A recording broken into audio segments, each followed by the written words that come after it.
Hi students, आज हम देखेंगे मैग्नेटिक प्रॉपर्टीज़ ऑफ मटेरियल्स कि भाई डिफरेंट मटेरियल्स है, उस मटेरियल की मैग्नेटिक प्रॉपर्टी क्या है वो आज हम यहाँ पे स्टडी करेंगे। अब मेनली हम जो ये मटेरियल्स हैं, इन मटेरियल्स को इनकी प्रॉपर्टीज़ के हिसाब से तीन पार्ट में डिवाइड करते हैं: diamagnetic material, paramagnetic material and ferromagnetic material. ये हमारा लास्ट टॉपिक है, इसके बाद ये चैप्टर ऑलमोस्ट डन हो जाएगा। तो ये तीनों मटेरियल की प्रॉपर्टीज़ आपको ध्यान में रखनी है। ऐसे तो कुछ ये प्रॉपर्टीज़ और इसको आपको रटना नहीं है इतना, सिर्फ आप ध्यान में रखो, इस पे से आपको MCQ पूछ सकते हैं। तो इसलिए हम यहाँ पे इसका प्रेजेंटेशन वीडियो देख लेते हैं, जिससे आपको ये प्रॉपर्टीज़ क्लियर हो जाए कि भाई ये प्रॉपर्टीज़ क्या है, और आप इसको ध्यान में रख सकते हो कि इसमें से किस हिसाब से MCQ में क्वेश्चन आ सकते हैं।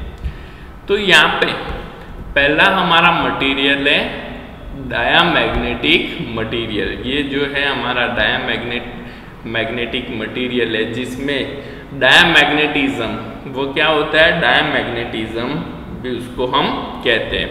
अब ये जो डायामैग्नेटिज्म या डायामैग्नेटिक मटेरियल है, ये डायामैग्नेटिक मटेरियल का बिहेवियर कैसे होता है, मतलब कि ये डायामैग्नेटिक मटेरियल बिहेव कैसे करता है, वो चीज़ हम यहाँ पे समझते हैं। तो जैसे कि हम यहाँ पे देखते हैं कि जो मटेरियल है वो मटेरियल के atoms and molecules with completely filled electron orbit possesses no net magnetic dipole moment. Such a materials behave as a diamagnetic materials। मतलब कि कुछ मटेरियल्स है जैसे कि उनके एटॉम्स और मॉलिक्यूल्स की जो ऑर्बिट होती है, वो ऑर्बिट क्या होती है कि फुल्ली इलेक्ट्रॉन से फिलेड होती है। अब जब फुल्ली फिलेड होती है तो जिनकी वजह से जो इलेक्ट्रॉन पेयर जनरेट होता है, उसकी वजह से यहाँ पे क्या होता है, तो no net magnetic dipole moment, मतलब उसकी वजह से वो इलेक्ट्रॉन पेयर की वजह से यहाँ पे डाइपोल मोमेंट क्या होता है, ज़ीरो हो जाता है। No net magnetic dipole moment हमको मिलता है। तो ऐसे जो मटेरियल है, ऐसे मटेरियल को हम क्या बोलते हैं, डायामैग्नेटिक मटेरियल बोलते हैं। अब यहाँ पे ये जो इलेक्ट्रॉन है, यहाँ पे आप फिगर में देख सकते हो कि ये जो एक में हमने क्या दिखाया कि भाई इलेक्ट्रॉन क्लॉकवाइज डायरेक्शन में रिवॉल्व कर रहा है, तो उसमें जो करंट कंस्टिट्यूट हो रहा है वो एंटी क्लॉकवाइज डायरेक्शन में हो रहा है। और दूसरी फिगर में हम देखते हैं कि इलेक्ट्रॉन एंटी क्लॉकवाइज डायरेक्शन में रिवॉल्व कर रहा है, तो करंट उसमें क्लॉकवाइज डायरेक्शन में चलता है।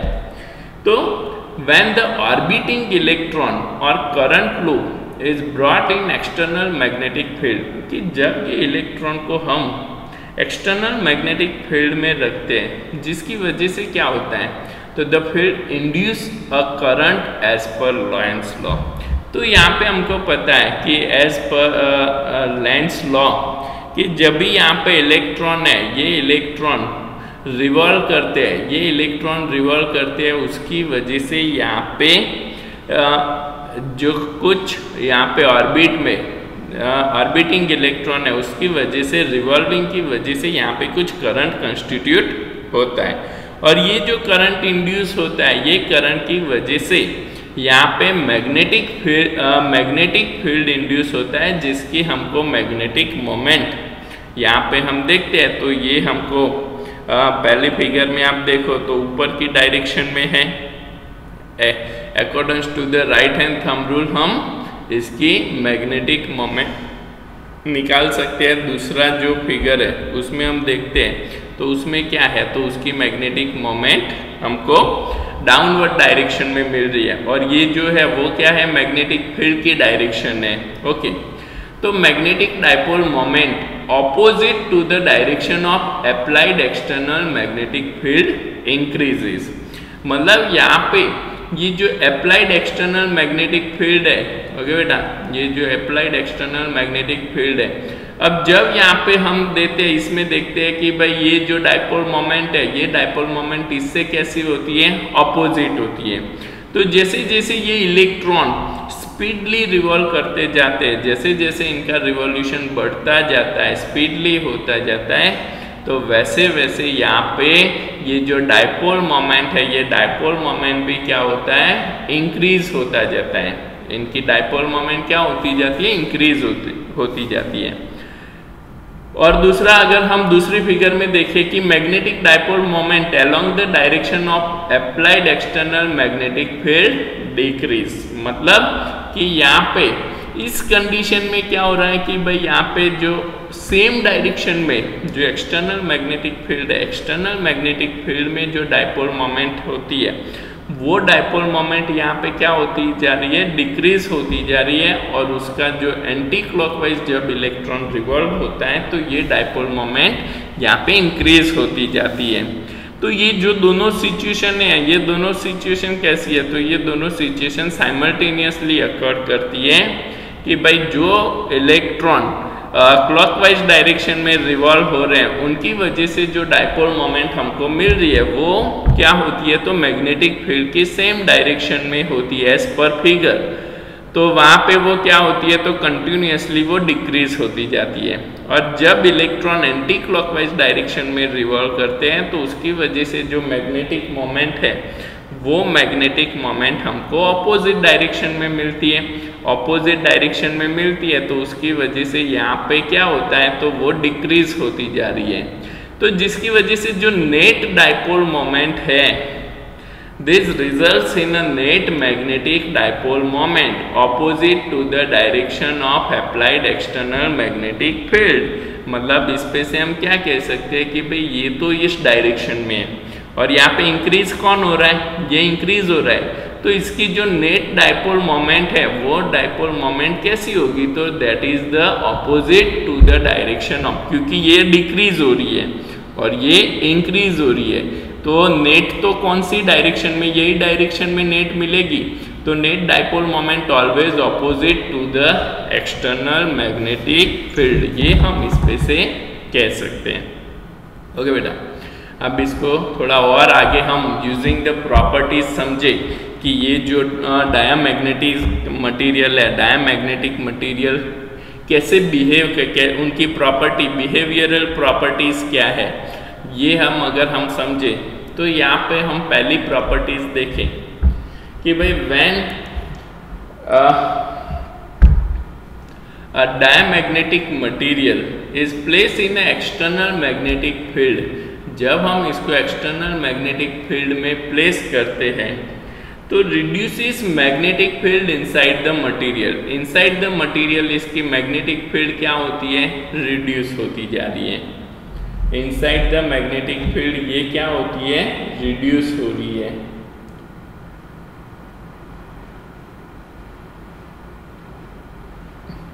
तो यहाँ पे एक तो क्या हो रहा है कि भाई जब भी आप इसको प्लेस करते हो मैग्नेटिक फील्ड में, तो इसकी मटेरियल की इनसाइड मैग्नेटिक फील्ड यहाँ पे रिड्यूस कर देता है। एक्सटर्नल मैग्नेटिक फील्ड मटेरियल की मैग्नेटिक फील्ड को रिड्यूस करता है। सिंपली अगर हम समझे तो when placed in a non-uniform magnetic field, it moves from stronger to weaker part of the field।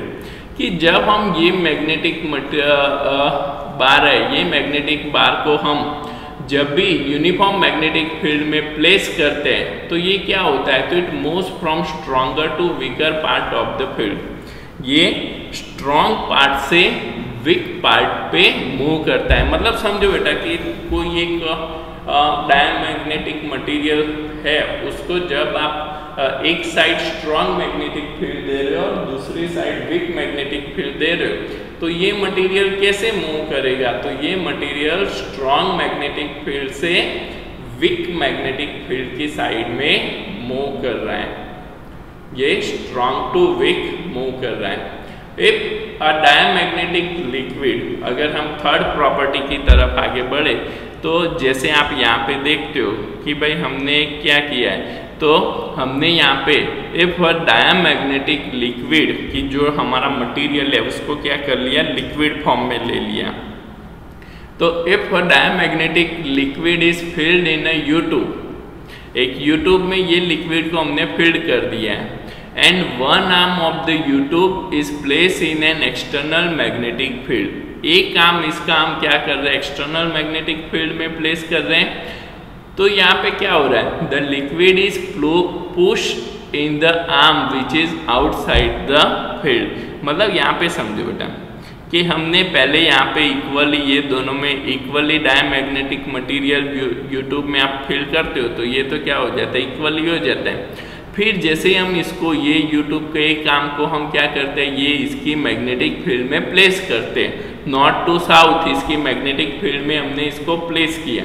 तो यहाँ पे जिस साइड मैग्नेटिक फील्ड है उस साइड का जो डायमैग्नेटिक मटेरियल है वो क्या हो रहा है, पुश हो रहा है। मतलब वो क्या कर रहा है, रिपेल कर रहा है, उस मैग्नेटिक फील्ड में वो क्या कर रहा है, रिपेल कर रहा है। तो यहाँ से देखो ये आर्म में लिक्विड क्या हो रहा है, डाउन जा रहा है, और यहाँ पे लिक्विड क्या हो रहा है, अप जा रहा है। मतलब यहाँ पे एक्सटर्नल मैग्नेटिक फील्ड में ये जो मटेरियल है ये क्या कर रहा है, लिक्विड मटेरियल रिपेल कर रहा है।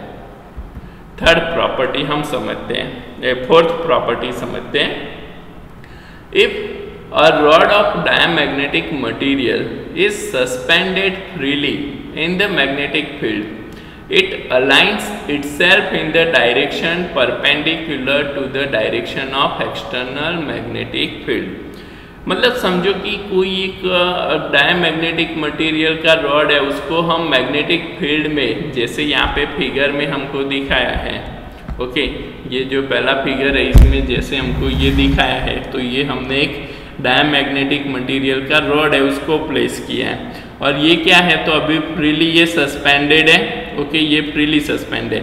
जैसे ही हम इसको एक्सटर्नल मैग्नेटिक फील्ड में लाते हैं, मतलब दो मैग्नेट के बीच में जैसे ही हम उसको रखते हैं, तो ये कैसे अलाइन हो रहा है, तो आप देखो तो यहाँ पे ये कैसे अलाइन हो रहा है, इसका मैग्नेटिक फील्ड तो ये डायरेक्शन में जाएगा, साउथ टू नॉर्थ, ये डायरेक्शन में इसका मैग्नेटिक फील्ड जाएगा, बट ये कैसे अलाइन कर रहा है, तो ये इस मैग्नेटिक फील्ड के परपेंडिकुलर में अलाइन कर रहा है। ये मेटल रोड है वो कैसे अलाइन कर रहा है, परपेंडिकुलर, मतलब कि कोई भी डायमैग्नेटिक मटेरियल रोड है, वो diamagnetic material rod external magnetic field में परपेंडिकुलर डायरेक्शन में अलाइन करता है। फिर हम आगे देखते हैं फिफ्थ प्रॉपर्टी, तो dipole direction opposite to the direction of magnetic field. तो ये जो मैग्नेटिक फील्ड की डायरेक्शन होती है बेटा, तो यहाँ पे सपोज ये डायरेक्शन में मैग्नेटिक फील्ड है, नॉर्थ टू साउथ डायरेक्शन में सपोज मैग्नेटिक फील्ड है, तो ये जो मटेरियल की डायमैग्नेटिक मटेरियल है, डायमैग्नेटिक मटेरियल की डाइपोल मोमेंट कैसी होगी, तो डायमैग्नेटिक मटेरियल की डाइपोल मोमेंट उसकी ऑपोजिट डायरेक्शन में मिलेगी। वो हमको कैसे मिलेगी, ऑलवेज इन ऑपोजिट डायरेक्शन मिलेगी, ओके। सिक्स्थ प्रॉपर्टी हम समझते हैं, तो the magnetic susceptibility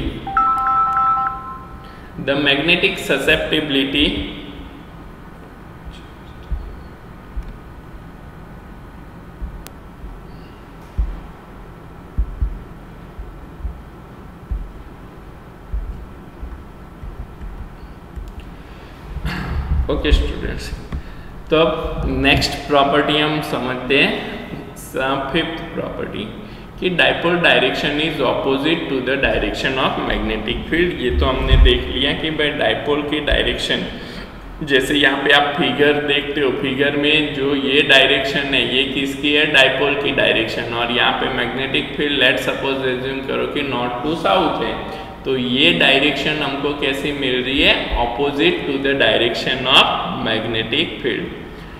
next property हम देखते हैं, sixth property, the magnetic susceptibility of diamagnetic material is negative. तो हर एक मटेरियल है उसकी जो मैग्नेटिक ससेप्टिबिलिटी है, डायमैग्नेटिक मटेरियल है उसकी मैग्नेटिक ससेप्टिबिलिटी ऑलवेज क्या होती है बेटा, नेगेटिव होती है। ये एक पॉइंट अच्छे से ध्यान में रखना।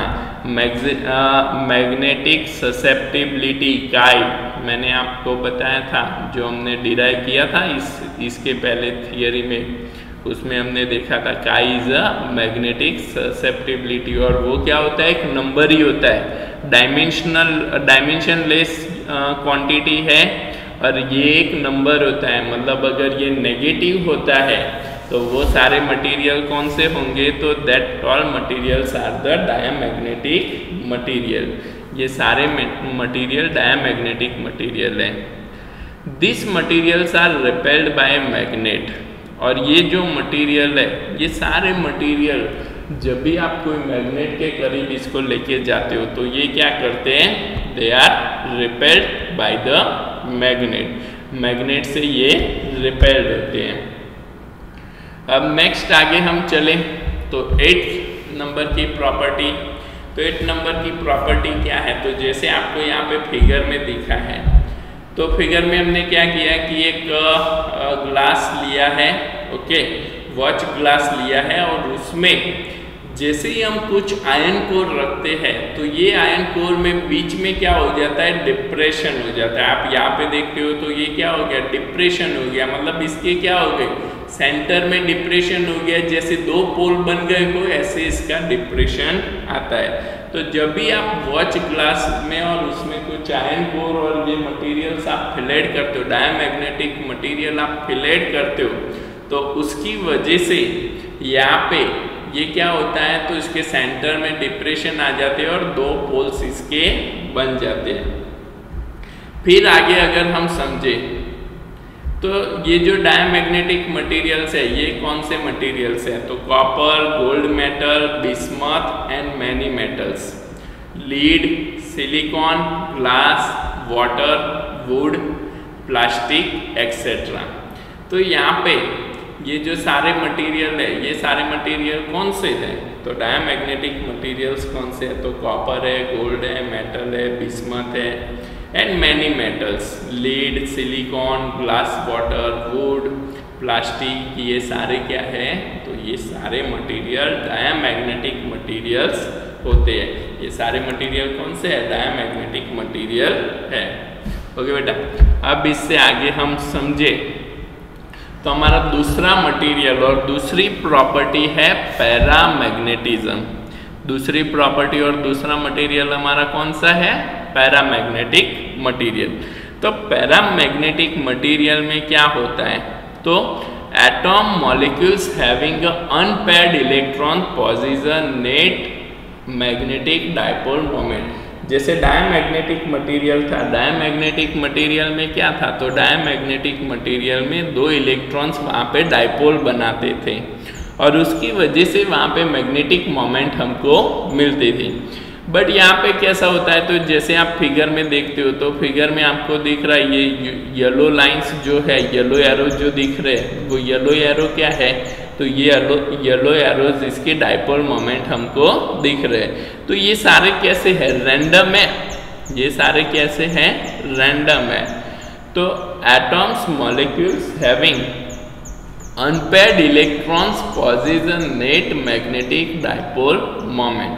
ये क्या करते हैं, तो इनकी नेट मैग्नेटिक डायपोल मोमेंट होती है। As this dipole moments are randomly oriented, the resultant magnetic dipole moment of the material is 0। इनकी resultant magnetic dipole moment material की है वो क्या हो जाती है, 0, क्योंकि ये तो रैंडम है और रैंडम है, इसलिए ये एक दूसरे के डायपोल मोमेंट को क्या करते हैं, कैंसल करते हैं, जिसकी वजह से रिजल्टेंट डायपोल मोमेंट हमको क्या मिलती है, हमको रिजल्टेंट डायपोल मोमेंट इसकी 0 मिलती है। ओके, तो यहाँ पे पैरामैग्नेटिक और डायमैग्नेटिक में क्या था, पैरामैग्नेटिक में इंडिविजुअल एटॉम्स मॉलिक्यूल्स की डायपोल मोमेंट होती है, जबकि उसमें 2 इलेक्ट्रॉन डायपोल मोमेंट क्रिएट करते हैं। ओके, और यहाँ पे आप फिगर में देख सकते हो कि फिगर में ये जो A है, A क्या है, तो नो एक्सटर्नल मैग्नेटिक फील्ड। जब भी हमने इसमें कोई भी एक्सटर्नल फील्ड यहाँ पे लगाया नहीं है तो यहाँ पे ये सारी डायपोल मोमेंट क्या है, रैंडम है, जिसकी वजह से नेट मोमेंट हमको 0 मिलती है। फिर हम वीक एक्सटर्नल मैग्नेटिक फील्ड लगाते हैं तो इसमें से कुछ डायपोल मोमेंट क्या हो जाती है, जैसे ये देखो तो कुछ डायपोल मोमेंट यहाँ पे सेम डायरेक्शन में अलाइन होना स्टार्ट करती है, मतलब सेम डायरेक्शन में अलाइन हो जाती है। और जैसे ही हम strong magnetic external magnetic field यहाँ पे अप्लाई करते हैं तो स्ट्रॉन्ग एक्सटर्नल मैग्नेटिक फील्ड में क्या होता है, तो स्ट्रॉन्ग एक्सटर्नल मैग्नेटिक फील्ड में यहाँ पे सारी डाइपोल मोमेंट सेम डायरेक्शन में अलाइन करती है। तो वीक एक्सटर्नल मैग्नेटिक फील्ड में क्या होती है, तो वीक एक्सटर्नल मैग्नेटिक फील्ड में ये सारी कुछ डाइपोल मोमेंट कैसी होती है, तो कुछ डाइपोल मोमेंट यहाँ पे रैंडम होती है और यहाँ पे स्ट्रॉन्ग एक्सटर्नल मैग्नेटिक फील्ड में ये सारी डाइपोल मोमेंट एक डायरेक्शन में अलाइन होना स्टार्ट करती है। अब ये जो है पैरामैग्नेटिज्म है, पैरामैग्नेटिज्म की प्रॉपर्टीज अगर हम यहाँ पे स्टडी करें तो when paramagnetic materials place in a external magnetic field increases magnetic field inside the material. डाया में क्या हो रहा था, डिक्रीज हो रहा था। ओके, यहाँ पे क्या हो रहा है, तो यहाँ पे जब भी हम कोई ये पैरामैग्नेटिक मटेरियल को मैग्नेटिक फील्ड में मैग्नेटिक फील्ड में प्लेस करते हैं, मैग्नेटिक फील्ड में प्लेस करते हैं तो उसका इनसाइड की मैग्नेटिक फील्ड क्या होती है, इंक्रीज होती है। इनसाइड मैग्नेटिक फील्ड यहाँ पे इंक्रीज होती है। सेकेंड प्रॉपर्टी समझे, तो when place in a non uniform magnetic field it moves from weaker to stronger part of the field. मतलब एक साइड स्ट्रॉन्ग मैग्नेटिक फील्ड, दूसरी साइड वीक मैग्नेटिक फील्ड जब हम यहाँ पे प्लेस करते हैं उसकी वजह से यहाँ पे क्या होगा, तो जहाँ पे वीक मैग्नेटिक फील्ड है, ये जो बॉडी है ये बॉडी क्या करती है, तो ये बॉडी वीक मैग्नेटिक फील्ड से स्ट्रॉन्ग मैग्नेटिक फील्ड की डायरेक्शन में चलना स्टार्ट करती है कि ये जो मटेरियल है ये material weak magnetic field to strong magnetic field चल रहा है। फिर यहाँ पे हम इसको आगे हम समझे तो यहाँ पे जैसे हमने उसमें भी लिक्विड फॉर्म लिया था तो यहाँ पे भी हम पैरामैग्नेटिक मटेरियल का लिक्विड फॉर्म है, किसी U-tube में इसको फिल करते हैं तो one arm of the U-tube is place in external magnetic field, the liquid is pulled in the arm which is outside the field. मतलब उसमें क्या हो रहा था कि जो मटेरियल फील्ड में था वो क्या था, पुल डाउन हो रहा था, और यहाँ पे जो मटेरियल फील्ड में है वो पुल्ड अप हो रहा है। ओके, वहाँ पे पुल डाउन हो रहा था, यहाँ पे पुल्ड अप हो रहा है। ओके, तो this is the third property. आप इसको कंपेयर करते जाओ, डाया से कंपेयर करो तो आपको अपने आप ये सारी प्रॉपर्टीज एक दूसरे में याद होती जाएगी। अब इसकी फोर्थ प्रॉपर्टी हम समझते हैं। तो if a road of paramagnetic material is suspended freely in the magnetic field, it aligns itself in the direction parallel to the direction of external magnetic field। तो जब भी हम पैरामैग्नेटिक मटेरियल का rod है, पैरामैग्नेटिक मटेरियल के rod को हम जब भी मैग्नेटिक फील्ड में फ्रीली सस्पेंड करते हैं तो वो क्या करता है, तो it aligns itself in the direction parallel to the direction of external magnetic field. मतलब ये जो मेटल रोड है ये metal rod external magnetic field की डायरेक्शन में ही अलाइन होता है, जबकि डायामैग्नेटिक में क्या हो रहा था, डायामैग्नेटिक में ये परपेंडिकुलर अलाइन होता था। तो सिंपल है, तो डाया में क्या याद रखना है, परपेंडिकुलर, और पैरामैग्नेटिक में क्या याद रखना है, तो ये पैरेलल होता है, मैग्नेटिक फील्ड के पैरेलल होता है। तो सिंपली याद हो गया। फिफ्थ प्रॉपर्टी इसकी समझे, तो induced dipole direction along the direction of external magnetic field. तो induced dipole direction along the direction of external magnetic field, यहाँ पे हम देखते हैं कि भाई ये जो डाइपोल मोमेंट होती है ये डाइपोल की डायरेक्शन क्या होती है, तो डाइपोल की डायरेक्शन ऑलवेज कैसी होगी, तो along the direction of external magnetic field. उसमें क्या हो रहा था, तो उसके डाइपोल के डायरेक्शन अपोजिट डायरेक्शन में थी, एक्सटर्नल मैग्नेटिक फील्ड की अपोजिट डायरेक्शन में थी, जबकि यहाँ पे क्या होती है, तो सेम डायरेक्शन में होती है, एक्सटर्नल मैग्नेटिक फील्ड की सेम डायरेक्शन में हमको मिलती है। ओके फिर हम आगे समझते हैं the magnetic susceptibility of paramagnetic material is small and positive. तो द मैग्नेटिक ससेप्टिबिलिटी इसकी क्या होती है, तो वहाँ पे डायमैग्नेटिक में क्या थी, नेगेटिव थी, बट यहाँ पे पैरामैग्नेटिक में हम देखते हैं तो ये जो मैग्नेटिक ससेप्टिबिलिटी नंबर है वो मैग्नेटिक ससेप्टिबिलिटी नंबर स्मॉल और पॉजिटिव होता है, स्मॉल एंड पॉजिटिव नंबर है, उसमें नेगेटिव था।